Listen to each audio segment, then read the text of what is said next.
E temos aqui mais um dia, né, novamente de luto pelo que aconteceu com o Charlie Kirk, tá?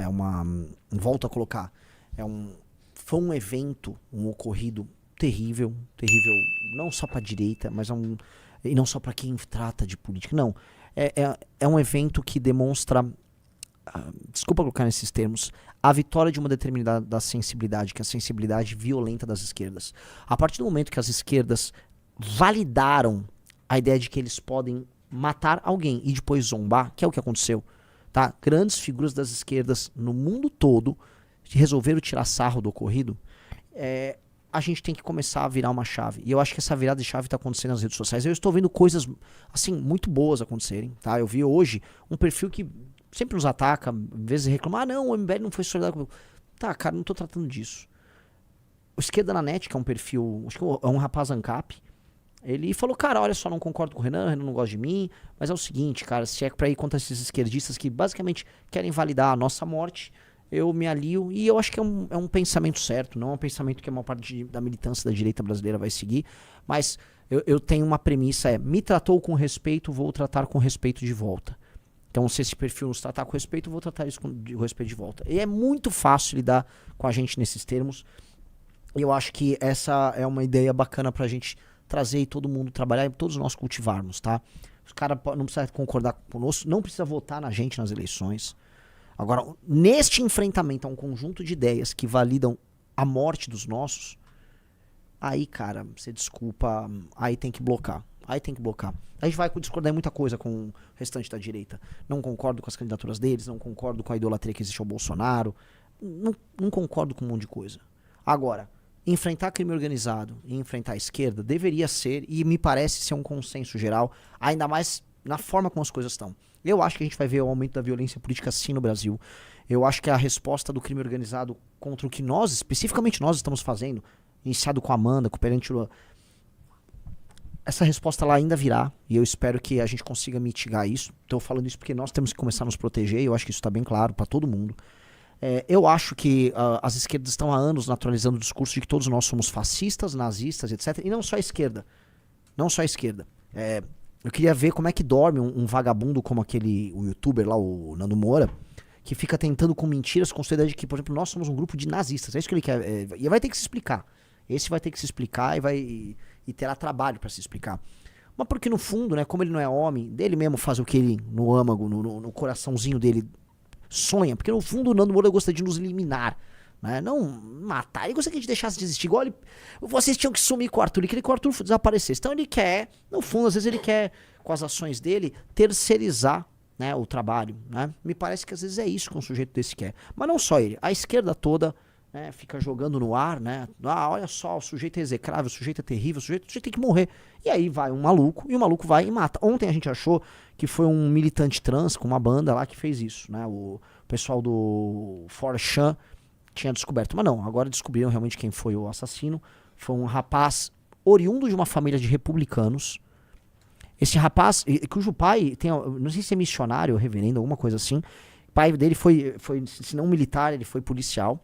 Mas ele se radicalizou à esquerda na universidade. Então, mesmo com uma família, vamos colocar, boa, com a presença paterna, esse cara vai para a universidade, na universidade americana ele é radicalizado, e nessa radicalização ele topa a ideia de assassinar com um tiro me pareceu que ele tentou um tiro na cabeça, no fundo, e acertou o pescoço. Uma pessoa inocente, cara. E assim, isso é doentio. Não apenas eliminou o Charlie Kirk, tá? Ele destruiu a própria vida. Né? É um sujeito que não só destruiu, desonrou o pai. Cara, ele produziu uma das coisas mais tristes de se ver, que é o pai dele entregar ele. Vocês imaginam o que é pra um pai entregar um filho que provavelmente vai pra cadeira elétrica, ou pra uma pessoa caiu ali no fundo. A gente trouxe um rapaz da Bolívia pra nos ajudar a costurar nossas roupas aqui, ele caiu ali, peço desculpas aí aos convidados que estão aí presentes. Vocês ouviram um barulho lá ao fundo, tá? Enfim, em resumo, até esqueci do que eu tava falando. O pai dele entregou ele, é muito triste. O pai dele entregou ele, é uma coisa horrível, cara. O pai dele entregou ele pra morte certa. E isso demonstra o sarrafo, né, o nível moral do pai dele. Tô elogiando o pai dele aqui, só pra vocês. Porque é um tipo de decisão que, imagina a dor no coração do pai dele. E disse que ele conversou com o pai dele e contou pro pai o que fez. E o pai convenceu ele a se entregar. E realmente a única coisa que resta pra um sujeito vil desses, sou bem honesto, tá? É a morte. Acredito em pena de morte. Um crime premeditado por motivos políticos torpe. Esse cara precisa morrer. Não há recuperação pra esse cara. E espero realmente que ele morra logo. Não há outra opinião que eu possa dar sobre isso. Então, eu olho essa história toda é dramática. Tem um elemento da história, só pra comentar aqui, né, antes da gente prosseguir, tem um elemento que eu acho que é um elemento terrível, cara. Me parece que estão falando por aí, me corrija isso, que o Charlie Kirk levou as filhas lá no evento que tava rolando em Utah. Tá? Eu preciso que vocês façam uma confirmação, porque a história que está rodando é que uma das filhas, quando viu o tiro, quis ir na direção do pai com medo. Eu ouvi falar dessa história. Se não for verdade, não quero ficar compartilhando fake news. Tem muita gente na gringa falando disso. Cara, eu espero que seja mentira, eu espero que seja só uma fake news, porque aí é muito pesado. Muito pesado, tá? E eu olho olho todos os elementos que envolvem isso e, puta, o pessoal tá falando que é verdade, cara. Putz, é verdade. Então, assim, ó, ele levou a filha, disse que a filha ouviu o tiro, e aí a primeira reação dela, com medo do barulho, foi correr pra ver o pai, porque nem sabia que o pai tomou o tiro, pra se proteger. Mas ela sabia que o pai tomou o tiro. Olha que coisa horrorosa, cara. Que coisa horrorosa.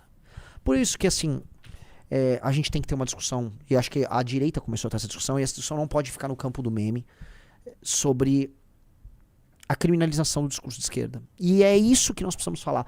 Lembra que pra mim foi libertador, tá? E meu coração ficou muito leve quando eu falei, cara, nós precisamos prender e matar os membros das facções. E a gente começou a naturalizar esse discurso e precisa ser naturalizado. A ideia de que, assim, o crime organizado não tem ressocializar, reabilitar. Não. Nós vamos prender, e prender, assim, por muito tempo. Pro cara ter perdido. A vida do cara foi um imenso desperdício. Ele nasceu, cometeu um crime, aprisionou-se, e aí quando saiu um dia da cadeia, ele só tá velho. Nós precisamos falar aqui, assim, de coração aberto, o discurso de esquerda precisa ser criminalizado. Isso aqui é um handicap civilizacional que o Ocidente tem, especialmente a esquerda identitária, especialmente esses restos de movimentos comunistas e socialistas que validam o uso da violência em nome de uma causa. Isso aqui, nós não ganhamos nada com esse discurso. A civilização não ganha nada com esse discurso. Isso produz morte, isso produz perseguição política, isso está produzindo todo tipo de mal-estar e divisão no seio das nossas sociedades. Isso está matando a ideia própria de democracia, e não há nada a dizer. Esse discurso, tá? O discurso da esquerda radical, para ser bem claro, ele precisa ser criminalizado.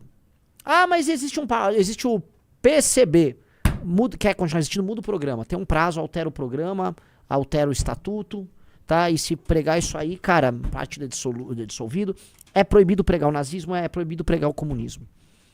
Mas tem uma ONG aqui que quer falar que, puta que pariu, o racismo estrutural é base do... Cara, não vai poder botar esse dinheiro aqui. Vocês não vão ficar rachando a sociedade e criando fraturas porque sim. O objetivo é criar fraturas porque sim. Não, porque nós estamos com uma ONG de direitos humanos que está atuando na favela junto com o PCC. Que o PC... Não, você vai preso. É isso, sabe? Meio que vamos ficar mais poucas ideias, como dizem por aí, poucas ideias. Cara, vamos ficar mais simples, tá? É bem tranquilo argumentar sobre isso. E chega de tentar achar que é possível ter um debate com o lado de lá. O lado de lá não quer ter debate nenhum com você. O outro lado simplesmente não quer nada com você. O outro lado quer a tua destruição e, vamos dizer, não apenas torce para sua destruição, como atua fortemente para te destruir. Prosseguindo aqui, meus queridos amigos. Vamos lá. Voltando à questão do Charlie Kirk. Aqui no Brasil e nos Estados Unidos, a resposta vem sendo mais ou menos a mesma. Na verdade, eu estou vendo no mundo todo. O campo da direita resolveu ficar poucas ideias. E isso aí significa uma série de coisas, e isso vai precipitar uma série de consequências que nós não vamos ver imediatamente. A morte do Charlie Kirk, diferente da morte, por exemplo, do George Floyd, que deu origem a Black Lives Matter, ela não significou, assim, milhares de pessoas na rua querendo fazer quebra-quebra. Não foi isso. Mas a morte do Charlie Kirk, ela incutiu uma série de certezas no coração de um determinado tipo de eleitor, que é o eleitor mais à direita, o eleitor mais à conservadora, e nas lideranças políticas. Eu estava conversando com um rapaz, eu não vou falar, né, um porta-voz nosso que veio visitar a gente hoje, e ele falou, Renan, pela primeira vez eu estou com medo e com ódio ao mesmo tempo. Eu tô com ódio porque eu tô, assim, todo mundo foi alvo de ameaças, então eu tô recebendo ameaças, e ao mesmo tempo eu tô, eu não quero, assim, eu sei que eu tô correndo risco, mas eu não tenho nada a perder. A partir do momento que eu entendo que tá validado fazer qualquer coisa contra nós, eu não tenho nada mais a perder. Então, essa mudança de mentalidade, isto pode ser tratado como uma ruptura. E eu acho que isso tá, vamos dizer, ecoando no coração e nas cabeças de muita gente. Eu falei no meu podcast Novo Valete Plus, inclusive, eu recomendo que vocês ouçam, que não é um momento, assim, é um momento de um sentimento não revanchista, mas um sentimento de basta, chega, não vamos mais buscar diálogo com a esquerda. Não existe a ideia de que você vai convencer um esquerdista de alguma coisa, que você vai debater abertamente com o esquerdista e que ambos podem aprender um com o outro. Isso não existe. Isto não existe. E acho que chegou a hora da gente simplesmente abandonar essas premissas. Abandonar essa ideia. Que é uma ideia, talvez fundante da direita liberal aqui, mas ela é parte da direita, vamos dizer, tradicional na Europa, nos Estados Unidos. A ideia de que nós defendemos a ordem liberal, o Estado liberal, a liberdade de expressão. Quem disse que, olha só o que eu vou falar, quem disse que temos que ser nós a ficar defendendo liberdade de expressão absoluta? Ah, liberdade de expressão absoluta na arte, na coisa, sim. Agora, certo tipo de pensamento, cara, não tem que ter espaço no debate público. Não convencionaram, com razão, que nazismo não tem que ter parte no debate público? Que a gente não tem nada a ganhar no debate público com a presença de nazistas. Pois bem, concordo. Também acho que nós não temos nada a ganhar com grupos políticos que apenas pregam a violência contra seus inimigos. E que, vamos dizer, tem como objetivo, em algum momento, uma tomada violenta do poder e que vão a público e falam isso. Ora, o que nós ganhamos? Esqueça a abstração da democracia. Esqueça a abstração, porque isso é abstração. Política é jogo de poder. Nesse ponto eu concordo com o esquerdista. Política é jogo de poder. E a democracia que ficou todo mundo arrotando, ela é um arroto. Ela some no ar. Por quê? Porque ela é um conceito, uma abstração e é uma ordem que se torna válida mediante pressupostos culturais, morais e relações de poder. Relações de poder. E a esquerda entendeu isso. Você pode mudar isso por dentro, você pode alterar, você pode tomar as estruturas de poder, você pode fazer tudo isso. No Brasil, a gente vive um regime democrático em que o pensamento dissidente, a direita, ele é perseguido. Na Inglaterra, se você é contrário à imigração em massa de paquistaneses para lá, você vai preso. Que é o que está acontecendo. 30 pessoas, uma média de 30 pessoas por dia sendo presas. Faz sentido? Faz sentido? Eu tô falando sério. Se o outro lado deixa muito claro o que ele quer, por que nós devemos aceitar isso? E é isso, eu preciso ficar claro, isso foi se agravando, porque além do que a gente pode chamar de comunismo, né, o movimento comunista clássico, as esquerdas radicais, surge como um processo constante dos anos 60 em diante, tá? Por conta da obra de vários autores, desde os esquerdistas, desde a turma da escola de Frankfurt, maiormente o Herbert Marcuse, porque eu não gosto quando coloco a escola de Frankfurt toda no mesmo pacote, né? Eu acho o Adorno sensacional. O Adorno é quase uma reaça em termos de, quando ele vai falar de cultura pop, tá? Uma dica, tá? Vocês se surpreenderiam que vocês ouviriam do Adorno sobre cultura de massa, tá? Tem muita coisa muito boa na escola de Frankfurt e muita gente não tá pronta para essa discussão. Tanto que uma vez eu vi, acho que foi o Jones Manuel, um cara falou, não, ensinam escola de Frankfurt na minha escola. Aí ele, pô, mas que escola boa você tem, hein? Você aprende escola de... Pois é, que escola é essa que você tá... Não é que os caras dão escola de Frankfurt no colegial. Escola de Frankfurt tem muita coisa legal. Agora tem o Herbert Marcuse, cujo pensamento tem consequências aí na nossa realidade. Tem. Tá? Se eu for sair, não tem nada a ver com a escola de Frankfurt, mas é uma outra turma muito importante. Cara, Deleuze e Guattari, para o que veio a se tornar essa política identitária hoje, puta que pariu, eu fui estudar os caras. Livros a leitura é difícil, acho que é um texto, assim, propositalmente difícil, mas a gente vive as consequências dessas ideias. Esses movimentos que vão surgindo, identitários, essa premissa de que o estabelecimento de qualquer hierarquia é fascismo, que estabelecer a ideia de uma família clássica, isso é em si um fascismo, e que você tem que viver à margem, viver nas franjas. Puta que pariu, o que a franja, a borda do território tem, que ela pode te trazer? O que o alternativo, o que o deslocado, né? O que o minoritário, o que isso pode te trazer e te agregar, e como isso pode subverter isso de poder? Pois bem, com isso eles começaram realmente a avançar com um tipo de agenda que nesse sentido é muito deletéria. Você criou a ideia de que qualquer um pode ser a vítima perfeita, e se ele é a vítima perfeita, ele tem um inimigo perfeito. É quase, né, uma coisa meio de ação e reação. Se você é uma vítima perfeita e você tem um inimigo existencial que quer te impedir de existir, porra, você tem o direito de matar esse cara.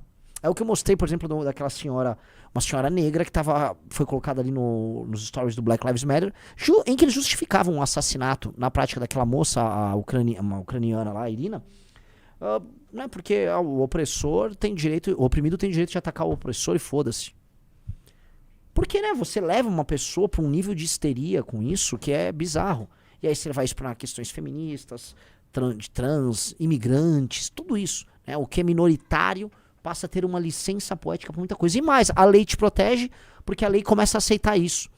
Não, calma aí, cuidado. Você não pode errar o pronome do trans. Veja, eu já processei várias pessoas que cometeram crimes contra mim e perdi. Contra a minha honra pode ser atacada de várias maneiras e a justiça vai achar que eu tenho que lidar com isso. Porque eu sou famoso, mas porque tem um advogado aqui atrás, mas uma pessoa que não é famosa também eventualmente pode se sentir atacada na sua honra, processar e perder.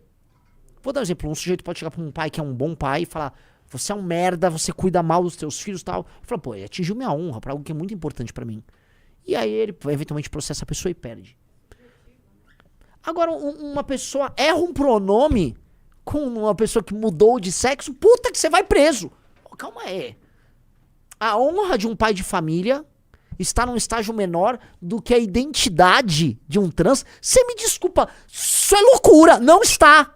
Só um judiciário doentio vai achar isso. E o nosso judiciário é doentio. O nosso judiciário é teu inimigo. Porque vem um monte de juizinho, vamos falar a verdade, se forma, fica lá estudando lá pra concurso, lá faz um cursinho de concurso, e passa, um monte de ideia groselha na cabeça. Quer parecer que é moderninho, porque aí ele ascendeu socialmente, passou no concurso, ascendeu socialmente, é vinheta, né? Alguns que são muito jovenzinhos, bazeta e vinheta na casa da amiguinha em Santa Cecília. Ai, a juíza chegou. Aí houve umas merda ali do amiguinho da faculdade, não sei o quê, blá, blá, blá, blá, blá, blá. Ai, eu inovei no despacho, sabe? Não, acho que transfobia hoje não dá, a gente não pode aceitar mais isso. Quem você é, pensa que você é pra ter essa opinião e pra você expressar ela no despacho? Mas aí os tribunais superiores estão a mesma coisa. Então, vamos fazendo isso. O que isso quer dizer? A própria justiça no Ocidente validou essa mentalidade doentia do minoritário em rebelião. Então o minoritário está permanentemente em rebelião e ele tem o direito de fazer a rebelião dele e você tem que aceitar em alguma instância uma dominância dele para cima de você. Se você retruca, você é racista, fascista, homofóbico, transfóbico, blá, blá, blá, blá. Você não pode retrucar, você tem que calar a boca. Então, do ponto de vista formal, você já está apanhando. Aí esses caras assumem posições de destaque em empresas, especialmente empresas de mídia. Aí o marketing é todo sobre eles, os filmes sobre eles, você fala: porra, eu não reconheço minha cultura, aí estão mudando a tua língua. Aí você começa, né, você elege lideranças, não só no parlamento, mas nas ruas, através de movimentos e tal, pra questionar isso. Não, calma aí, eu não quero usar esse problema. Não, essa indústria do transgênero ela é um absurdo. E aí eles falam: você está atacando minha existência, então eu vou te matar. E aí eles matam.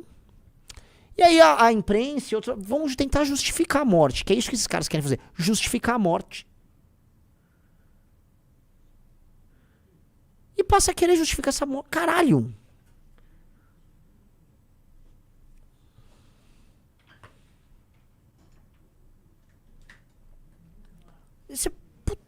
Como é que é, galera? Isto é inaceitável. O pessoal tá me xingando por causa da minha roupa, é isso? Pessoal, olha só. Hoje é sexta-feira. Eu resolvi... Tá legal minha roupa, não tá? Assim, se vocês estão me xingando, é anos 90, legal, anos 90. O cara fala assim, como esse cara quer derrotar o crime organizado com essa camisa? Sabe que essa camisa é uma camisa típica de um investigador de polícia dos anos 90. Aqueles vagabundos fumando cigarro, pá. É roupa assim de bicheiro, é roupa de sujeito ruim essa camisa, roupa de sujeito de péssima qualidade. A última coisa que essa camisa, ela inclusive é uma camisa de baixa qualidade, o pano dela é ruim. Não falem mal dessa minha camisa. Essa camisa é justamente assim de um sujeito de quinta categoria. Tô um sujeito de quinta categoria pra não parecer um cara muito arrumadinho. E vocês vão fazer isso comigo, pô? Não, você tá lindo. Muito obrigado. Muito obrigado. Vocês que me xingam aí, é o seguinte, é roupa de Papa Charlie. Não é de Papa Mike, é de Papa Charlie. Tô com roupa de Papa Charlie aqui. Só faltava aqui pra eu ficar perfeito, um Papa Charlie dos anos 90, tá? Uma pochete e aí uma arma que fica caindo pela calça. E até tô com a calça jeans. Ó que lixão. Eu tô um lixão dos anos 90. Né? Só falta a pochete, a arma aqui. Pá! É isso, pô. Que isso, galera? Que conversa de maluco. Mas a pessoa, não, pai, vem aqui assistir essa live. Queria te apresentar esse cara vai concorrer à presidência da república. Ele tem as melhores, essa aqui é a melhor live da internet. O pai senta assim. Tava lá, Deleuze, Guattari. Pá! Quantidade de gente falando riso. Botei o meu pai pra ver o Renan Santos. Tô quase convencendo ele a deixar de ser bolsonarista. O cara abre essa live aqui e fala... Já o cara me chama, Riso, porra, o Renan tá falando merda. Tava quase convencendo o meu pai. Não, mas o assim, cara voltou pro quartel agora. Deixa eu te falar. Pode? Eu vou ficar até com... Aqui não dá pra acender, né? Não. Mas o que eu quero dizer assim, galera, se o seu pai, que com certeza viveu nos anos 90, tá assistindo, ele tá falando assim, eu adorei esse Renan. Inclusive, essa é a minha primeira roupa pra tentar ganhar o eleitor mais velho, tá? Porra, taxista usaria uma camisa dessas fácil, tá? Assim, isso aqui é roupa de sujeito de baixa qualidade dos anos 90.